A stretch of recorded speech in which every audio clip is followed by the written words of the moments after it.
क्रम में आपका धन्यवाद। और ये माहौल आपके लिए नया नहीं है। आप इसी शेखावाटी में रहे हैं, मंडावा बहुत बार आपका आना हुआ है, लेकिन जिस तरीके से अभी फिजा बदली है, सरकार जो कोशिश कर रही है, तो एक अलग लुक इन हवेलियों का हमें दिखाई दे रहा है।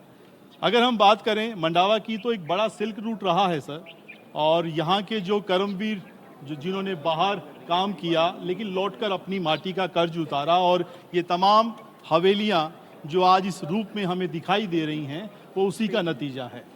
आपसे पहला सवाल यही कि 2 साल पहले जब सरकार बनी, बड़े वादे हुए खर्रा साहब, तमाम तरह की योजनाओं की घोषणा की गई, लेकिन 2 साल बाद जब आज आप देखते हैं तो हासिल क्या है इन 2 सालों का?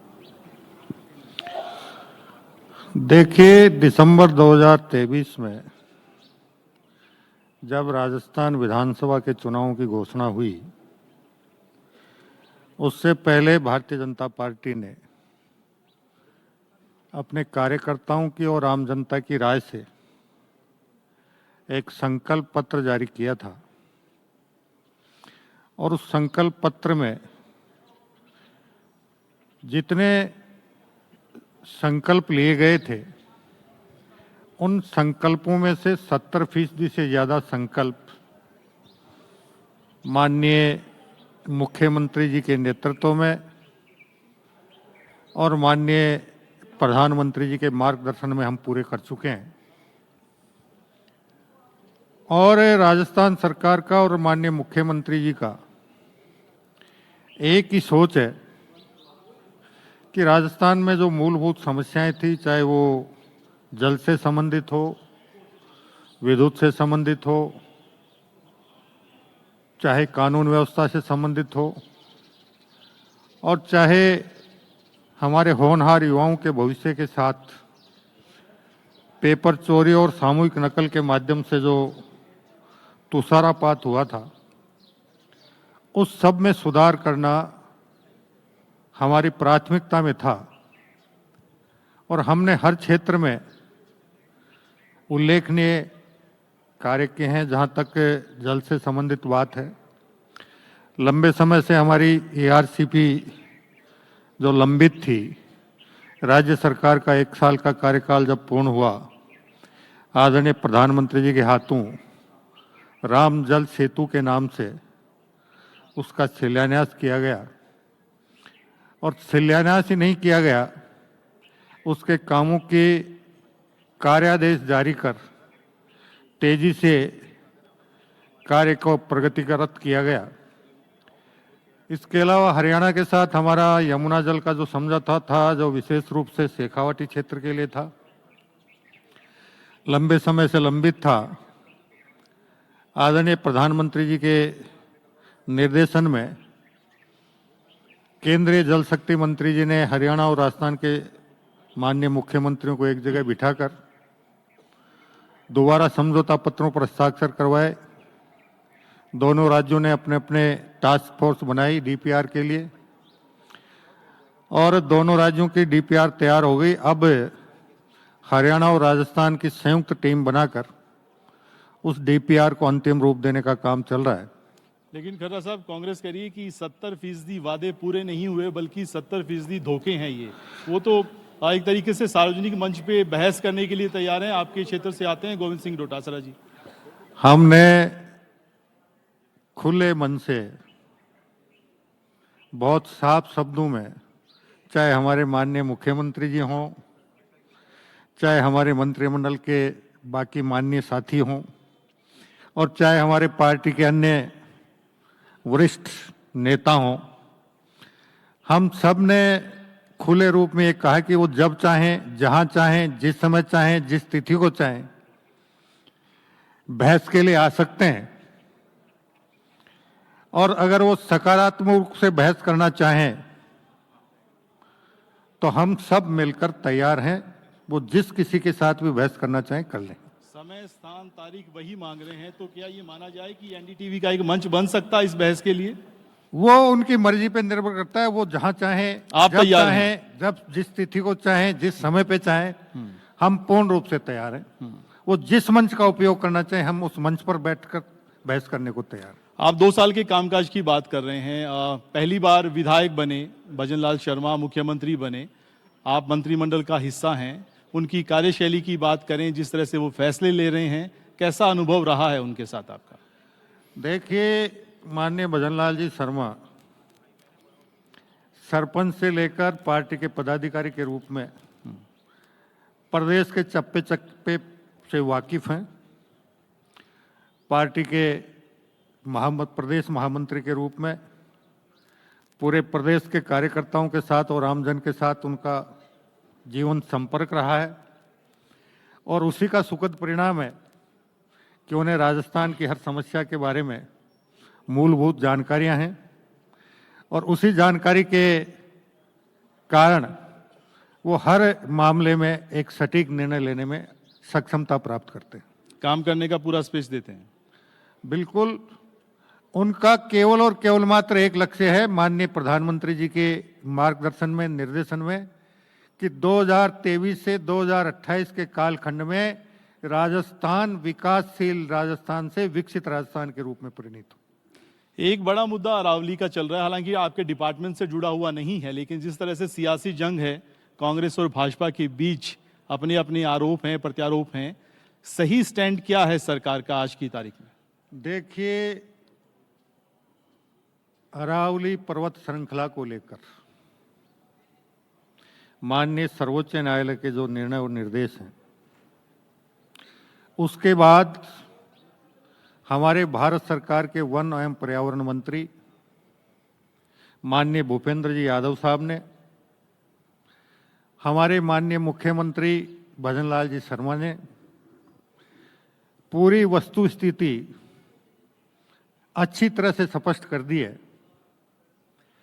कि अरावली सुरक्षित रहेगी। अरावली हमारी विरासत थी, विरासत का संरक्षण होगा और विरासत के साथ किसी प्रकार का कुठाराघात या छेड़छाड़ नहीं होगी। अब उसके बावजूद भी अगर कोई किसी प्रकार का संदेह प्रकट करता है या भ्रम फैलाने की विपक्षी पार्टियां कोशिश करती हैं, तो अब राष्ट्र की जनता इतनी जागरूक हो चुकी है कि वो बार बार विपक्षी पार्टियों के भ्रमजाल में नहीं फंसने वाली है। लेकिन कांग्रेस तो सोशल मीडिया से सड़कों पर उतरने की तैयारी कर रही है। ये भारत के लोकतंत्र में सभी को अधिकार है और जब वो सड़कों पर उतरेंगे तो उन्हें अपनी वस्तु स्थिति का एहसास हो जाएगा। यानी आप भरोसा दिला रहे हैं कि जिस तरह की आशंकाएं हैं वो निर्मूल हैं? बिल्कुल निर्मूल है। बिल्कुल खरा साहब, अब मंडावा की धरती पे हम आपसे बात कर रहे हैं और सरकार ने बजट में घोषणा भी की थी कि करीब 662 हवेलियों के संरक्षण संवर्धन के लिए आप प्लान बनाकर आपने लागू करने की कोशिश की है। पूरे राजस्थान में करीब 10,000 के आसपास हवेलियां हैं। कोई ऐसा मास्टर प्लान, कोई बायलॉज नियमों में बदलाव ऐसा कर रहे हैं जिससे ये तमाम जो पूरे राजस्थान की हवेलियों की सुरक्षा, उनका संरक्षण, उस दिशा में काम किया जाए? देखिए, राजस्थान के पास जो विरासत है, उस विरासत के संरक्षण के लिए मैं आपकी जानकारी के लिए बता दूं कि जब हमारे स्वर्गीय श्रीदेव भैरव सिंह जी शेखावत राजस्थान के मुख्यमंत्री थे,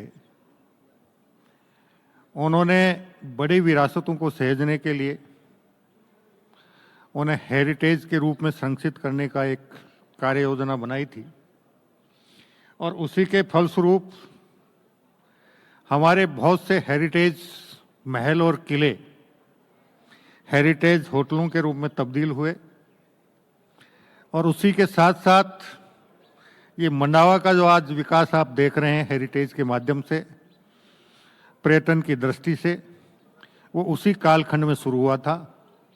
और अब माननीय मुख्यमंत्री जी ने इस सारे विषय पर गंभीर चर्चा के बाद ये सुनिश्चित किया है कि उन विरासतों को चिन्हित किया जाए और चिन्हित करने के बाद उनके संरक्षण के लिए बायलॉज बनाए जाए।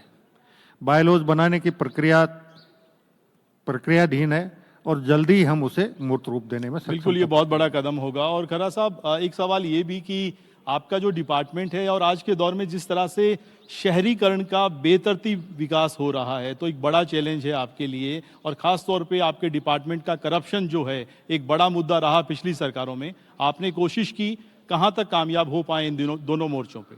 देखिए, ये बहुत कटु सत्य है कि पिछले वर्षों में जिस तेजी के साथ शहरीकरण बढ़ा, वो नियोजित तरीके से संपन्न नहीं हो पाया। यहाँ अगर हम बात करें, अभी 4 दिन पहले हम भोपाल में थे। भोपाल बहुत पुराना शहर है, हमारा जयपुर भी 300 साल पुराना होने जा रहा है। उससे पहले हम चाहे मोहनजोदड़ो की बात करें, चाहे हमारे पुरातन जो भी खंडर विकसित अब बाहर आ रहे हैं, हमारे अभी नीमका थाना में भी एक पुरातन नियोजित तरीके के कस्बे की बसावट का पता लगा है। तो हमें ये मानना पड़ेगा कि आज हम अपने आप को चाहे कितना ही बुद्धिमान, कितना ही पढ़ा लिखा मान लें, लेकिन 300 साल पहले, 1000 साल पहले राजा भोज जैसे शासकों ने नगरों का जिस नियोजित तरीके से निर्माण किया, वो हमसे कहीं बहुत अधिक बुद्धिमान थे, और हमें हमारे उन पूर्वजों की बुद्धिमत्ता का अनुसरण करते हुए अब शहरों का नियोजित तरीके से विकास करने की दिशा में आगे कदम बढ़े। लेकिन सरकारें बदल जाती हैं, लेकिन शहर पहली बारिश में डूब जाते हैं। खर्रा साहब, जयपुर का भी वही हाल होता है। देखिए, ये बिल्कुल सही बात है कि जैसे जैसे अनियोजित तरीके से शहरीकरण का दबाव बढ़ा और जो प्राकृतिक जल बहाव के क्षेत्र थे उनको हमने अवरुद्ध किया, तो उसका दुष्परिणाम जल भराव के रूप में सामने आना जी बहुत सामान्य बात है। और इसीलिए अब हमें इस बारे में गंभीरता से विचार करना पड़ेगा कि हम प्रकृति के साथ न्यूनतम खिलवाड़ करें और प्राकृतिक बहाव या शहरों के नियोजित विकास के बारे में गंभीरता से हमारे क्षुद्र लोभ लाभ को छोड़कर दीर्घकालिक विचार के साथ नियोजित तरीके से विकास करने के बारे में विचार करना चाहिए। लेकिन करप्शन अभी भी एक बड़ा मुद्दा है। आम आदमी को भटकना पड़ता है अपने बहुत सामान्य काम के लिए। जेडीए के चक्कर लगाना एक बहुत ही आम बात है। देखिए, मैं आपसे एक निवेदन कर दूं। खैर, वैसे तो जब हम प्रख्यात लेखक स्वर्गीय प्रेमचंद जी की एक कृति नमक का दरोगा पढ़ते हैं तो हमें ये महसूस होता है कि लंबे समय से चली प्रक्रिया है। लेकिन जब 1947 में विभाजन के साथ 1000 साल के संघर्षों की परिणति में जो आज़ादी मिली, आज़ादी के बाद इस भ्रष्टाचार पर जो अंकुश लगना चाहिए था वो नहीं लग पाया। और उसका सबसे सटीक उदाहरण है कि विभाजन के तुरंत बाद पाकिस्तानी सेना ने कबायलियों के भेष में जम्मू कश्मीर पे हमला किया। उसके बाद भारतीय सेना ने संसाधनों की कमी से भारत सरकार को अवगत कराया और एक 1555 जीपें खरीदने का प्रस्ताव भारत सरकार को दिया। उस समय दुनिया में जीप बनाने वाली 2 कंपनियां थी। भारत सरकार ने अपने अमेरिकी दूतावास को और ब्रिटेन में स्थित हाई कमीशन को निर्देशित किया कि हमें 1555 जीपें खरीदनी है, आप कंपनियों से बात करो। अमेरिका में उस समय के हमारे राजदूत ने कहा कि अमेरिका में जो कंपनी है वो कहती है कि हम कम से कम 2 से 3 साल पहले इतनी वाहनों की आपूर्ति नहीं कर सकते। ब्रिटिश हाई कमीशन में उस समय के जो हाई कमिश्नर थे उनका जवाब आया कि कंपनी अग्रिम भुगतान मांग रही है और अग्रिम भुगतान के बाद आपूर्ति का आश्वासन दे रही है।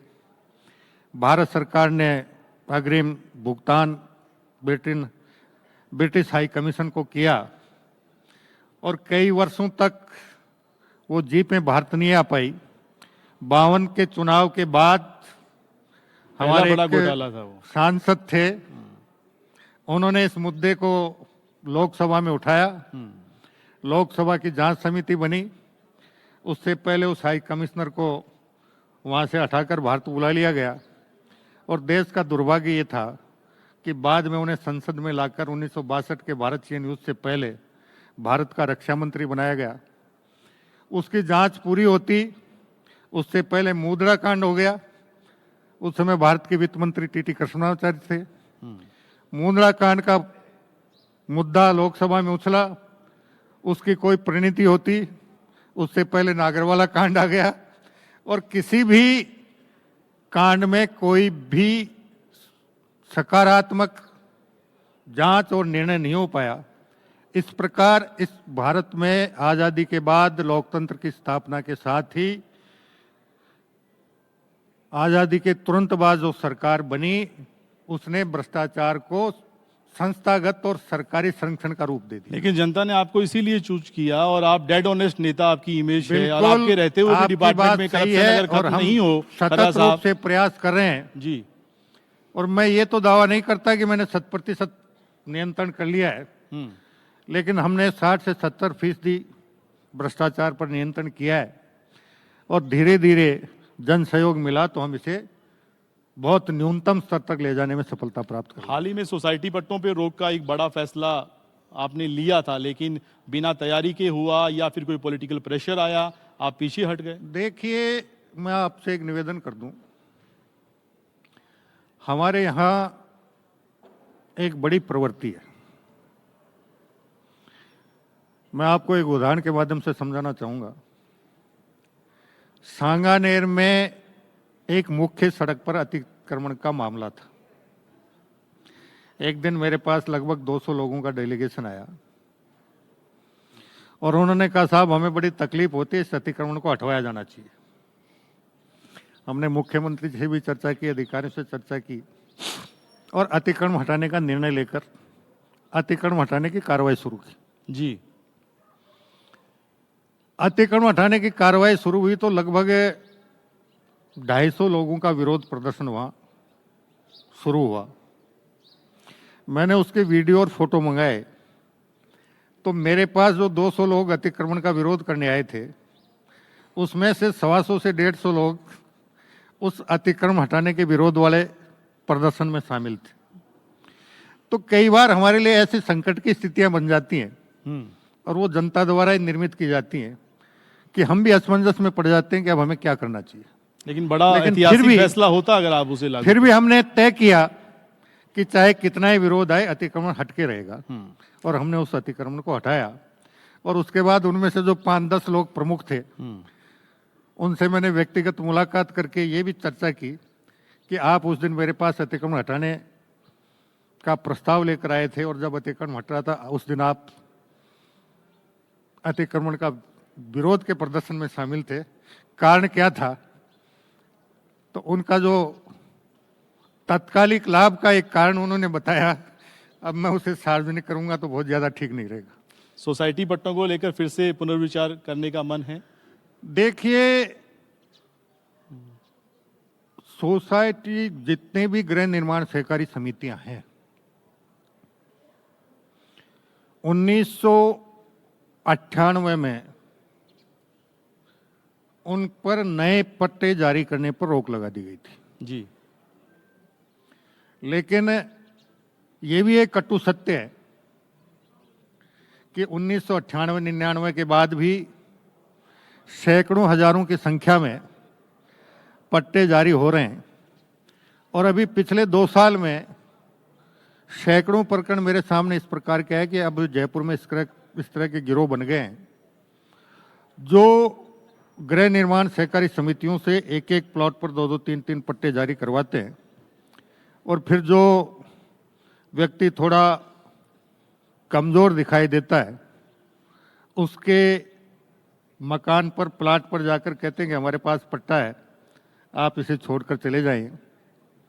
इस प्रकार की शिकायतें आने के बाद 4 बड़े इस प्रकार के भूमाफियाओं को पुलिस में शिकायत करके और हमने पिछले 2 साल में गिरफ्तार करवाया है और हमारी ये प्रक्रिया सतत रूप से जारी है। हम कोशिश ये कर रहे हैं, अभी जयपुर विकास प्राधिकरण में जमीनों का रिकॉर्ड लगभग हम ऑनलाइन कर चुके हैं। व्यक्ति घर बैठे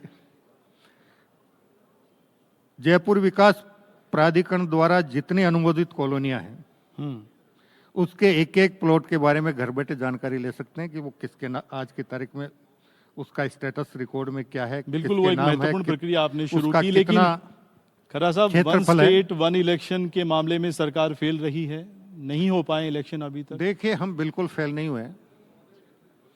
नगरीय निकायों के हमने एक राज्य एक चुनाव के तहत चुनाव करवाने की प्रक्रिया में बहुत आगे बढ़ चुके हैं। हमारे 309 नगर निकाय हैं। 309 नगर निकायों के एक राज्य एक चुनाव के तहत चुनाव करवाने के लिए जितने काम हमको करने थे, हमको नगर निकायों की सीमावर्दी करनी थी, वो करके हम सितंबर में से पहले गजट नोटिफिकेशन जारी कर चुके। वार्डों का पुनर्गठन करके सितंबर में हम गजट नोटिफिकेशन जारी कर चुके। हमारे विभाग के स्तर पर सारी कार्रवाइयाँ पूर्ण हैं। अब राज्य पिछड़ा वर्ग आयोग और राज्य निर्वाचन आयोग माननीय सर्वोच्च न्यायालय का पिछड़ा वर्ग को राजनीतिक प्रतिनिधित्व देने के मामले में एक जो निर्णय है ट्रिपल टेस्ट का, वो प्रक्रिया पूर्ण होने के बाद जब भी वो अपनी रिपोर्ट देगी, हम 3 दिन में आरक्षण की लॉटरी निकाल देंगे और उसके बाद राज्य निर्वाचन आयोग चाहे जिस दिन चाहे जिस तिथि को चाहे। एक आखिरी सवाल खर्रा साहब, आप शेखावाटी से इकलौते मंत्री हैं, रीशफल का क्या चल रहा है, क्या अपडेट है? और एक सवाल ये भी कि आपके साथी राजेंद्र राठौड़, उनका पॉलिटिकल भविष्य थोड़ा सा अभी डांवाडोल है, क्या देखते हैं, कोई नई भूमिका मिल रही है उनको? बहुत साफ बात है, मंत्रिमंडल का विस्तार करना, मंत्रिमंडल का पुनर्गठन करना, मंत्रिमंडल में बदलाव करना पार्टी के शीर्ष नेतृत्व और मुख्यमंत्री जी का विशेषाधिकार है। वो जिस दिन चाहेंगे उस दिन विस्तार करना चाहेंगे विस्तार कर लेंगे, परिवर्तन करना चाहेंगे परिवर्तन कर लेंगे। इसमें कहीं उनके अधिकार पे कहीं कोई शक शुबा नहीं। राठौड़ साहब का सियासी भविष्य ये पार्टी का निर्णय है। पार्टी किस कार्यकर्ता को क्या जिम्मेदारी देना चाहेगी वो देगी। बातचीत के लिए बहुत शुक्रिया जाबर सिंह खर्रा साहब, यूडीएच मंत्री, और अपनी बेबाकी के लिए, अपनी खरी खरी बात के लिए जाने जाते हैं। बहुत सारे मुद्दों पे बात की और कैसे 2 साल का एक रोड मैप, आने वाले दिनों का विजन क्या है, और बहुत सारे ऐसे मोर्चे जहां सरकार बेहतर काम नहीं कर पाई है वहां भी स्वीकार करने में खर्रा साहब को कोई गुरेज नहीं है। बहुत शुक्रिया, थैंक यू सर। बहुत बहुत धन्यवाद।